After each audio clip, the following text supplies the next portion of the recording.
All right, it's the 144th episode of the Brian Hornback Experience. We've got another candidate, 2024. We got a whole bunch of candidates. They're all running for the March 5th Republican primary primarily because, that's where the contest is. And so we'll talk about all that later on BrianHornback.com and the Brian Hornback Experience, but we're going to get right to it. 5th District County Commission. There's several candidates running, but right now the one we're going to talk to is Brian Walker. Brian, how are you? I'm doing good. And thank you for having me as the first person on your broadcast. Absolutely. We're recording this on January the 9th. You're probably going to see it, hear it, maybe right after it posts, maybe whenever. But so Brian, the current commissioner can't run for re-election. Mike Biddle back in July was in the Farragut parade, and everybody thought Mike was going to run for commission, and life happens, and Mike wasn't able to run because of some family situation. And Mike's a friend of mine, and a good conservative. And then, lo and behold, Brian Walker shows up. So what made Brian Walker decide to be a candidate for county commission? It is kind of funny. Overall, this is not what I had planned. It's not something I wanted. I didn't wake up one day and say I want to be in political office.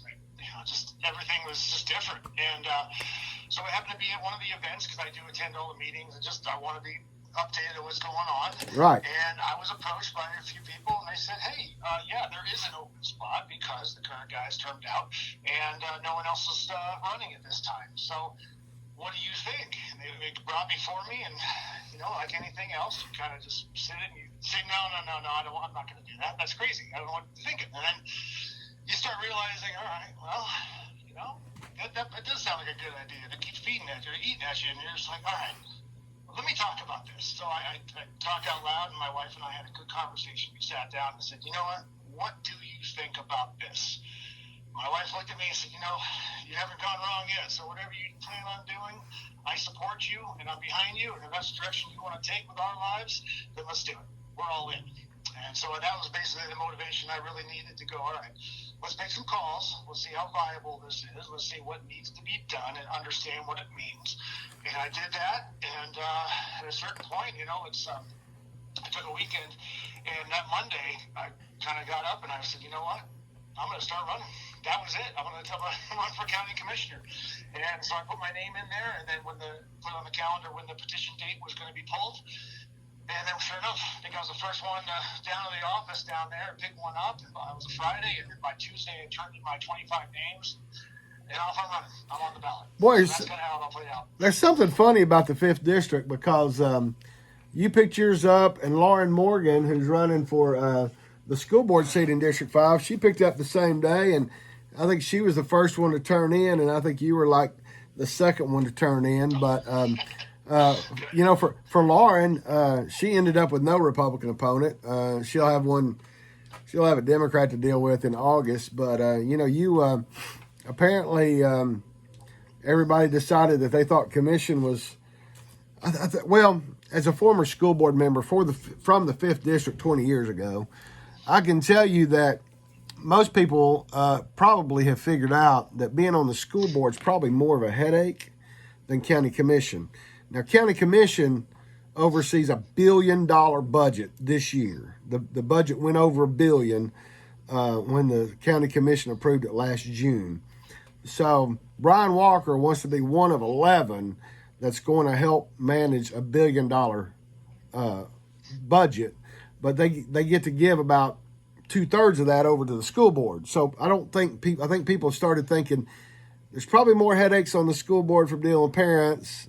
So let's all go to county. I don't know. I'm just pontificating. But anyway, so let's talk about. So you're not originally from around here, which Frank Luthold, who served on county commission for a number of years, told me when I started running for school board in the 5th District 20 years ago, Brian, it really don't matter if you're from here or not, because I think everybody knows by now, my wife and I have been in southwest Knox County since 92, but we grew up in East Knox County. So, we're a transplant from one end of the county to the other end of the county.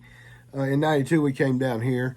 But Frank said it doesn't matter because there's enough people that move in and out of the 5th district every 4 years that you're always just the new guy. So, but obviously you made it no apology you made it no secret that you're relatively recent resident of Knox County. So what made you and your wife Jennifer decide to move to good old Farragut, Tennessee? Yeah, so basically I didn't win the grand lottery. I was not born and raised here. Didn't win that one, Well, so I got the next best thing. It cost everybody. So I grew up in southern New Hampshire, okay, a small town, and that town was pretty much just like Farragut, about the same size. You know, we're talking about, 25, 30 years ago. Right. But about the same size then. And as Farragut is now, we had about the same size school district as far as the process and how it works with all the different schools. And we were located next to a much larger city on a river. And that's pretty much the exact area. But when I was, I had a good life, good grades, good friends, good everything else. But at some point I said, when I graduated high school, I wanted to get out of there. I wanted to go spread my wings, do my own thing. So I packed up my little 2-door car and I drove out to college, which was in Southern California. Wow. And so I went out there just basically as far away as I could go and set up shop, went to school, did 4 years there, graduated, and met my wife in college. And my wife and I have been together since college. So when we were together, we had 2 kids and basically stayed in California. And it got to that point up until the COVID happened, let's just say March 2020. And then what happened was in July of 2020, basically when everything was shut down, and I can work remote, so it wasn't a problem. My wife and I, my daughter, got into an RV and we drove around the country. So we did 26-state tour, knowing that we would leave eventually, knowing that as soon as our daughter graduated, we were out. So we did pros and cons. What looks good, what states are good, taxes, cost of living, that kind of thing. And we had some friends that lived in Knoxville. And so when we were coming across, we drove all the way up to South Dakota, over Minnesota, down through Iowa, and we stopped through Knoxville, down across 40. And we said, you know what, let's do a couple days there. So we spent some time with our friends, and they showed us around, and we're like, man, this is real nice. This is a real good community. I like it. All right, let's keep going. Went down to South Carolina, went up to Virginia, and we said, well, on the way home, let's stop through Knoxville again. And we're going to do that. So we stopped at our friend's house again. We spent another day here, and we said, you know what? This is probably it right here. It doesn't get any better than this. So we continue on our way, and this is July 2020. We're right about in the middle of it. And when we got home, we were evaluating everything. And then what happened was the current governor now, Gavin Newsom, came on the radio and said, you know what? We are not going to open schools next year. We're going to shut down everything until COVID is under control, and we're just not going to do it. And my wife and I looked at each other and said, man, that's going to be rough. And our daughter looked at me and said, you know what, Dad, I want to go to school. Like, I do not want to be shut down. I want to play sports. I want to be active. I want to go to prom because they had missed their prom. So literally she's going into her junior year in high school, and we said, that's it. There's no way we can stay here. So we packed up everything, and literally mid-July, we sold our home. And by August 8th, before she started her junior year in high school at Farragut High School, we were living in District 5. And we were up and gone. So that's how I got here. And she completed. And so she completed the junior and senior year at Farragut High, right? That is correct, yes. And now she is no longer at Farragut High School. She's at Virginia Tech. She is. She's thriving right now. Thankfully for those 2 years, she was able to go to Farragut High School. That's a good program that they have. So she is at Virginia Tech. She is in the Corps Cadet program, which basically means that she signed up. So when she graduates, she'll commission as an officer into the Navy. Wow. So we're very excited for her. Yep. And then you had a son that did not travel because he had already graduated high school, I guess, from California, and so he, where's he at? Yeah, so he just finished up Southern Utah University at Cedar City, so it's right in the kind of border of Nevada. Did a great career there as far as college goes. President of his fraternity and everything else, and so we're very excited for his next step of what he's doing. He's actually working with me right now, so we're kind of figuring things out. So I'm very happy for that. But yeah, both of them just did really well. Did really well on their own, and I wanted them to follow the same path I to get out of the house. just spread their wings. I mean, it worked for our kids. It doesn't work for everybody, but it Right. worked for our kids. And they're doing great. And they're very, the proud dad moment says, I'm very happy for them. I don't worry so much about that, what's going on, but I'm very happy. Well, and the first part of this year, they've been in town with you because I know they were able to go out and experience the Knox for Liberty meeting last night, which was January the 8th, where you got a chance to speak for a couple of minutes. You were one of the invited candidates. So what did they think about seeing Dad in this new environment? It was definitely a new environment. Let's put it that way. That Knox for Liberty group has so much great positive energy, so many passionate people, passionate questions, and they come up there, and I think it was great for them to be experiencing that. I mean, they had seen me, with my Chamber of Commerce things. I was chairman and all that stuff. I did Lions Club for a long time. I did Rotary for a long time. I did Toastmasters, you name it. I was kind of involved. And it was a business thing because that's how I was growing my business. Right. Getting out there and talking to people. And to be up there and being drilled and talked to, and for political reasons, was definitely a different thing, and not only for me but for them. And I think them being young, this not overemphasize it, but when you're young, you don't pay attention to politics a whole lot. So to see them, or just to have them see what was going on and what was happening in that room, I think it really opened their eyes to realize, this matters. Like, it matters who we vote for, not only the presidential level, of course, but the lower levels too, and just local government. How important that is for people to understand who the people are that are going to be representing you, and they were very happy. So we actually had some great conversations on the way home, and this morning continued as well. So it was a good experience all around for everybody. Good. Well, and from your business background, you're somewhat of a small business guy. You did some insurance. You have some insurance background, but you also owned a martial arts studio. You and your wife own. So you've done a little bit of everything, not only civically but in the business community as well, right? I have. So I've been doing insurance for 23 years, and that's always been my primary thing. Like, I've always had that. I've had staff, I've had management, everything going forward. And along the ways, it allowed me to do a few other things too. And I had a real estate company for a while as well. I had a property management company. I owned commercial property, which was nice because I was able to rent that out. So then I went into flipping homes and condos. I did that too. And then also, too, I built a few homes as well. So I built multiple homes from the ground up, subdivided some land. So I got some experience doing that. And then what happened was my wife came to this idea because we had a hobby. We were together. We were doing martial arts. And my wife said, you know what? There's an opportunity to start our own martial arts studio. So she convinced me to do that. And I said, that'd be great. And we ended up doing that for 5 years. Unfortunately, it's one of those, you get older in a contact sport, my body decided it was time not to, it was time to quit. Right. And so I had my first hip replacement on my left side, and I said, it was hard because my wife, as good as she is, it's hard to run a studio by herself. And then when it was decided I was going to have my second hip replaced, we just said, our lease is coming up. Do we want to continue our lease? And we said, 5 years was a good run. We had a good time. We really helped the community, got to work with kids and do all the things we wanted to. And we decided, that's it. We're done. So, thankfully, we actually came to Knoxville, and we were able to participate here in the one off Cedar Bluff. So we still were involved for a couple of years as much as I could. That's cool. When you just get older and you got two titanium hips, they kind of say, it's not the same. Well, and these Tennessee winters can't be good for those titanium hips either. But hey, it's all good. But moving on to county commission, the job of a county commissioner is to be one of 11. And you manage a $1 billion business. This last year, when county commission approved the budget, and went over $1 billion. And 2/3 of that money goes over to the school board. There's a 9-member school board.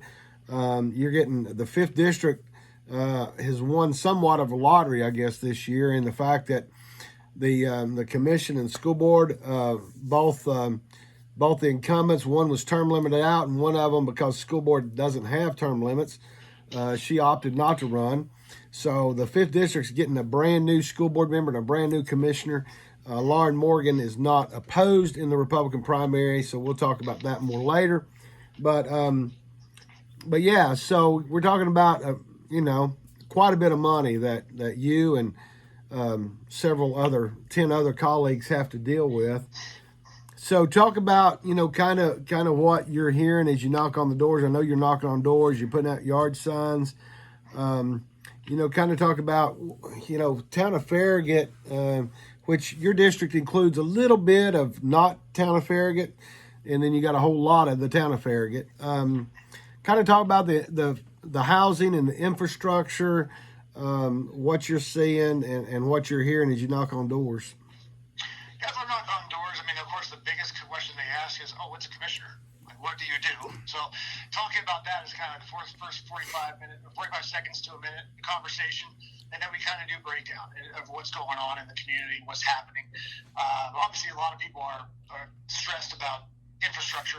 Right. They have questions about the school district, like you mentioned, that kind of thing. And thankfully, we are getting into schools at some capacity right now. I haven't read the report that came out this morning, but we are getting that, so that's good. That's going to be interesting. Real quick, it's you were at there were 3 community meetings, right? Right, I went to all 3. And you went to all 3. I went to the 3rd one, which was the last one. And the community brought a proposal. So last night when the school board met, and I was watching it because under doctor's orders, I've had to stay home for the last couple of days. Hooray. I mean, I think that was to keep the community safe so that I wouldn't be out talking. But anyway, what's funny is I didn't expect that you were there at the 3rd meeting, and I'm not putting words in your mouth, so you do not agree with me or disagree with me, either one. But anyway,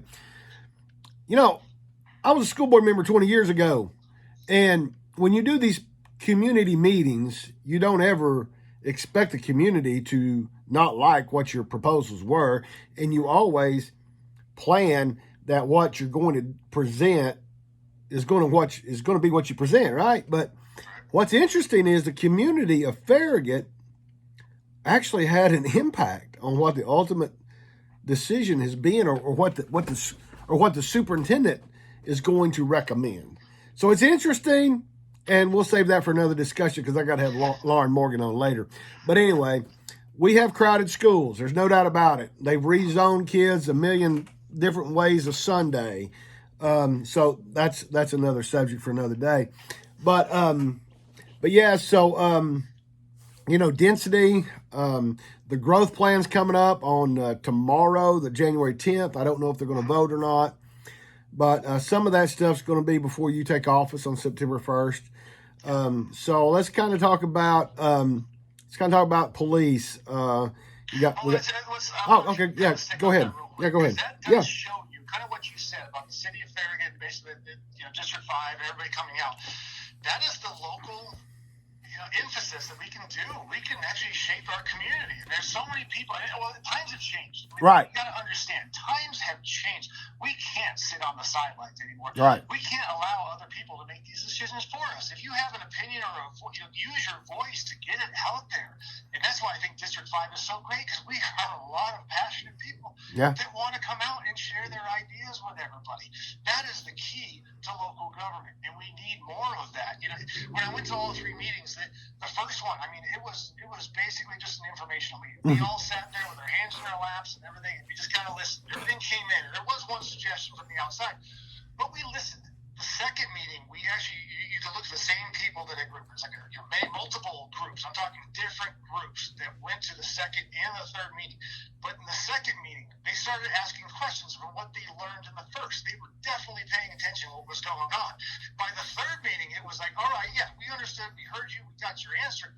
Let's do this. What do you think about this idea? And it really made Dr. Adams and everybody else really contemplate what was going on and what they were going to do. So, well, and clearly, right there, what we need to do. And clearly, in the third meeting, they weren't prepared for that. Right. The school administration was not prepared for a proposal. And you see, they did these things. They did the first 2 meetings. Right on the heels of Thanksgiving. So I was just like, yeah, I'm not. And again, I've been in local Knox County politics for 40 years. So, and I was on the school board, so I've seen how the sausage is made inside the school system. Then I've watched it now for 20 years as a blogger and a podcaster for the last 2 or 3. But, I was like, well, whatever. Well, at that point, too, you got to understand, Thanksgiving or Right. We had full standing room only. Right. Well, chairs. and what was funny? Great. What was funny in Dr. Adams' report last night? He said that they had these meetings and average attendance was 30 to 35, and I'm like, bro. No. I'm like, bro. Bro. I got the video. I've got the full blown video from the third meeting. There was more than 30, but anyway. Yes, every meeting had more than 30. But I will say that I don't know if it's Dr. Reiswick.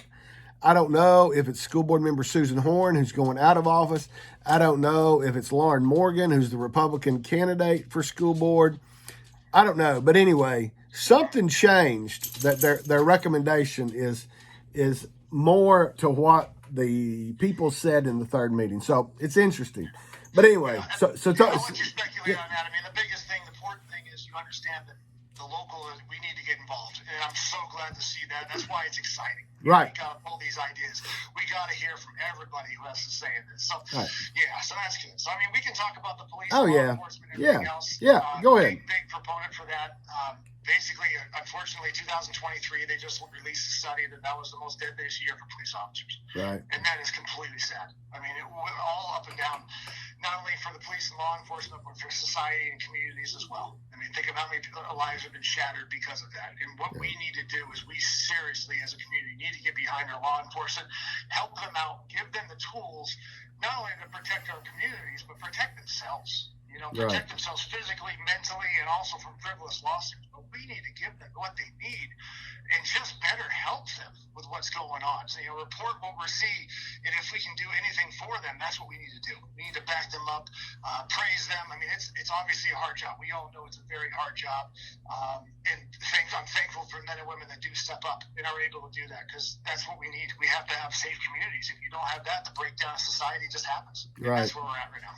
Yeah. So what else you hearing out there? We got schools, we got community involvement, we got density, we got infrastructure, we've got the police. What anything else that you're just trying to preserve what we got? I mean, yeah, overall, I mean the biggest thing is taxes always come up too, right. As far as how much we're going to be spending, of course, conservative and fiscal conservative, that kind of thing. Make sure we're not frivolously spending anything. And you treat it, even though it's $1 billion budget, you still treat it like it's your money. Right. It's just a couple extra zeros at the end. Yeah. Of it. So I mean, I don't care if you're spending $500 to $5,000 or $5 million. The thing is, you got to look at stuff and go, does this make sense?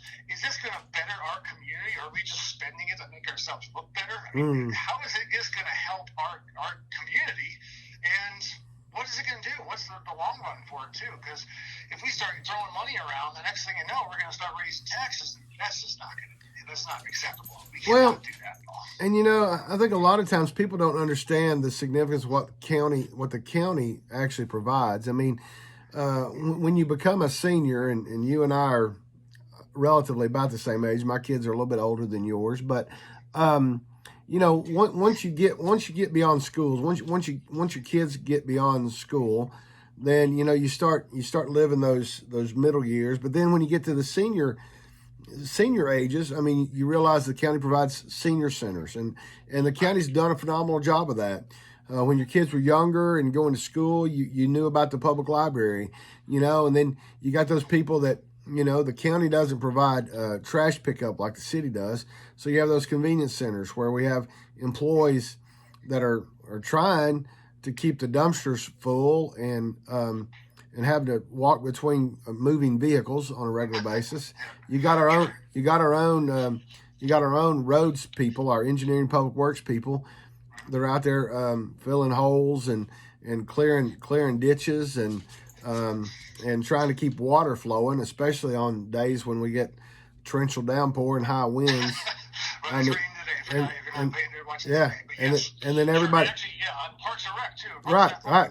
That's where I was going next. You got Parks and Rec. So I'm actually on the Farragut Parks and Athletic Commission. Oh, cool. So we have a meeting in about 45 minutes of all things. So, so that is very important. I mean, the biggest issue we have right now is our pickleball. Right. That's the big. That's right. The town of Farragut. Yeah, they've been playing pickleball down there in McPhee Park and made some of the people mad. Yeah, I watched a little bit of that. But anyway, I mean, on the county level, we've got a lot of good parks down here in the 5th District, down at Concord Park and Carl Callen Park. I mean, so there's a lot of stuff going on. So people don't realize what they really get for their county tax dollars. Correct. Right. And that's the thing. I mean, we got to stretch it and make it look good. That's the thing. And as a community, we need to pitch in. I mean, if you see some litter or some trash, just help out. Make it look better. Don't make somebody else do it. Do it yourself. I mean, the more hands pitching in, the lighter the load. So make it happen. And that's what the community involvement we need to have. Right. And that's what I think we're seeing actually right now with everybody getting involved. That's the good thing about it. Right. For sure. Well, everybody can find you at votebrianwalker.com. That's VOTE, Brian, BRIAN, Walker, WALKER.com. On Facebook, it's just search Vote Brian Walker on Facebook. And so that's I think you're on Twitter too, but I don't think that's it's the same thing. Vote Brian Walker. Okay. You can email me too at brian@votebrianwalker.com. I hate saying my name so many times, but you definitely reach out. It's all the same on there. And that's the thing. I want to hear from more people. I'm actually surprised I have not heard from so many people yet with all the things going on. But we're still somewhat early in the election, so we'll see how it all plays out. There are multiple people running. Right. But here's the thing. It's going to come down to a few votes. Right. So whoever your candidate is and whoever you like, you guys need to get out and vote. I mean, we're seeing the energy, but you know what?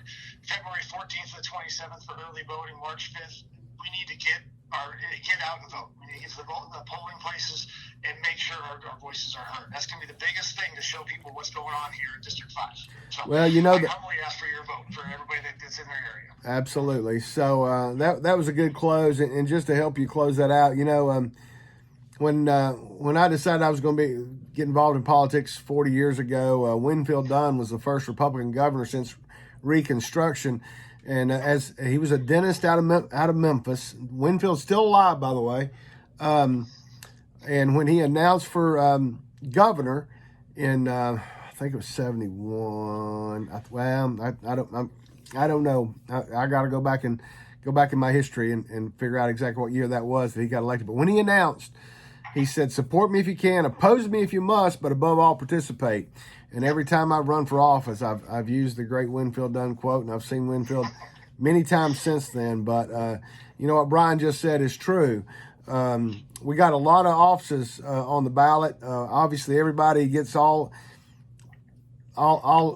excited about the presidential. And the presidential preference primary is important. Selecting delegates is important. But who your next assessor of property and who your next law director is, who your next county commissioner is, and who your next school board member is just as important as president of the United States. So, Brian is offered himself. Again, it's votebrianwalker.com. Facebook is Vote Brian Walker. X, I called it Twitter. On X, it's Vote Brian Walker. And he's got his phone number out there. He's got his email address out there, brian@votebrianwalker.com. So, Brian, good luck to you. February 14th through the 27th and March the 5th for the primary. And then it's on to the August general election. Yep. Thank you for your time, Brian. Thank you. You having me. But definitely humbly ask for your vote. And thank you so much for everything and all the wonderful things that I've seen here in the District 5. So all right. I appreciate it. Thank you, buddy. All right. Bye-bye.